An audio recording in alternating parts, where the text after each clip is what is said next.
as I said in part one, you can always buy corn tortillas in the store. But the truth is, they're not that hard to make.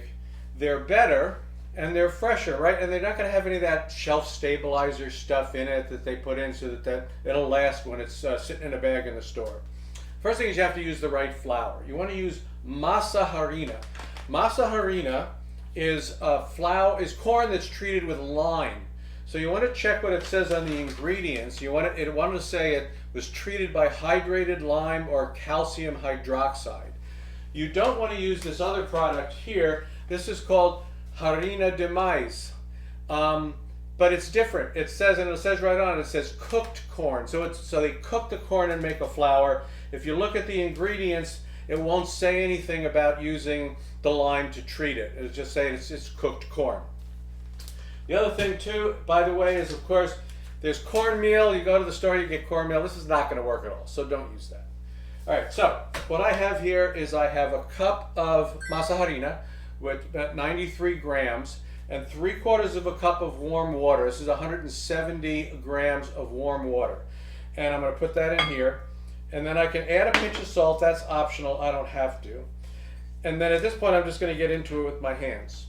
All right, and I'm going to mix this up. It's going to start to come together. See, the water is starting to be absorbed. And what I need to do is get that all in there, and then I need to knead this for 5 to 10 minutes, get it all mixed in good. Now, if it's too crumbly, I will add a little bit of water at a time, just to make sure, but I don't want to overshoot. So I'm going to work on this, and once I've kneaded this and it's the right consistency, I'm going to rest it covered for at least 30 minutes. And the reason for that is to get the full hydration. I can do this, but I want to make sure the water really gets absorbed. So at least 30 minutes, it can go an hour or so, it's no problem. So we'll be back later. Okay, so I took my dough and I made 8 little balls out of it, equal sized balls. And I have my tortilla press here. I have a piece of cellophane. I put the little ball dough in the middle. I put another piece of cellophane on top. And then I put the tortilla press down and I press down. I don't want to press too hard, right? I'm not trying to make super thin ones. See, I already have a couple here cooking.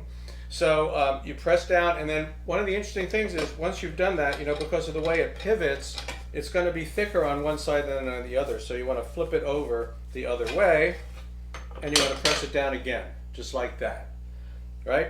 So now I've got these been cooking here for a while. They're starting to actually puff up. This is pretty hot, by the way. This is like a relatively medium high-ish kind of a temperature, and they're going to cook on both sides. You're going to cook them for about 45 to 60 seconds on each side, and they're not going to, what happens is they're going to cook, they're not going to stick, right? If you let them cook long enough, then you're going to cook off the moisture on the outside.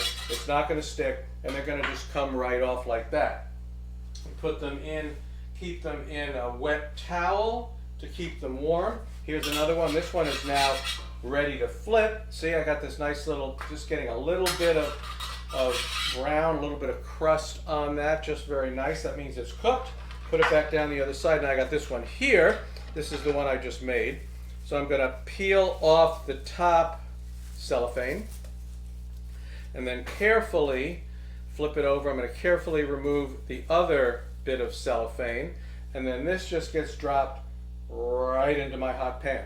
That's about it. 45 seconds to a minute on each side, and you have your nice corn tortillas.